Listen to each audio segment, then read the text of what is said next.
خبر از زارمی تنه وایدی بی تداوی کنم دورا زارمی خبردان گفت قوای اوراق kullanmış کنه denek اوراق kullanmış کنه الی دا سارو Mahmut Orak bi van gotinan hestê xwe tîne ziman ku piştî 4 salan dema hîn dibe ji bo nexweşîna Covidê weka kobay an ku ceribandok hatiye bikaranîn. Doktorê bölmavî doktorê sê çar jara hat buna go tedavî ki heye go jan qaretê tedavî baş dî pê xweş rûyî. Go belki nexweş tedavî normal mesela plazma tedavî dikot ya. Go belki tişî var yani arkam petin yani tabii ki fam ne dikirin. Uçağı canım hiç değişiyor. Go belki ev kısa go ev bukum. Go tamam ev bukum. Kağıt ani bermen tam kağıt yukarı canım değişiyor. Me kağıt ne kan? Doktor Cenab Ekinci li Zanîngeha Dicleyê îdaya ku nexweşên Amedê ji bo makîneya bi navê lazera Tirkan weka kobay hatine bikaranîn xist nav rojeva Tirkiyeyê. Zarokên Orak jî ji nûçeyên wî hîn dibin ku bavê wan kirine kobay. Orak li bajarê Elezîzê dijî. Lê ji bo ku ev agahiya girîng jê hatiye veşartin, serî li dozgeriyê da û li dijî tîma ku tedaviya lazerê li ser wî ceribandine dozek vekir.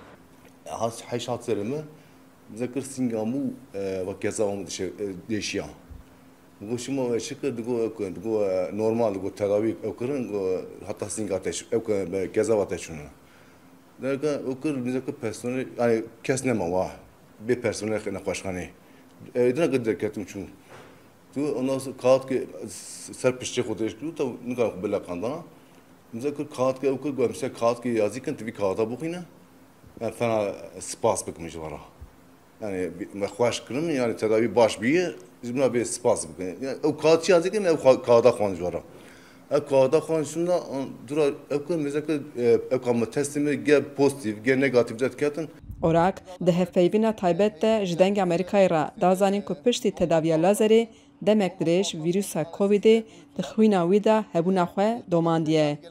Test xwedayê mesela pozitif dekir. Vallahi şaşdım. Şaşdım mı? Bugüne kadar çüm nexweşe gaziya şagirê ihtimal araştırmaya çarşım cem bir doktori ev doktori bunda ev ya bunda ketu ya. Şimdi hoca bu esxweş ne bu mu? Diye te vay sağıtı şükür bıkıdı. Diye vay te hoş şükür bıkıdı. Dera çüm gayrı baş hekimi. Baş hekimci go ta raynar ne? Müsaadet ne bu? Tura çüm ya atım cem yok avukat takı. Bu hal mesela vay. Mahmut Orak diyar kir piştî tedaviyê demekî dirêj li singa wî û pişka wî de şewat hebûye. Lê hînbûna ku ew kirine kobay ditirse ku lazer di bedena wî de kanserê çêke.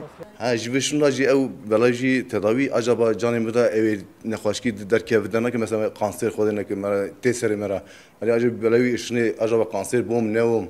Doktor Ekinci jî reşbîniya xwe diyar kir ku ew ji vê dosê bihêvîne. Divê mesela de divê mijara de kî berpirsiyariya wan hebin kî daxiliya wan divê mijarê de divê prosesa tedaviyê de têkaliya wan tê hatibin û vê ceribandina de cih girtibin di heqê wan de me dawa vekirî.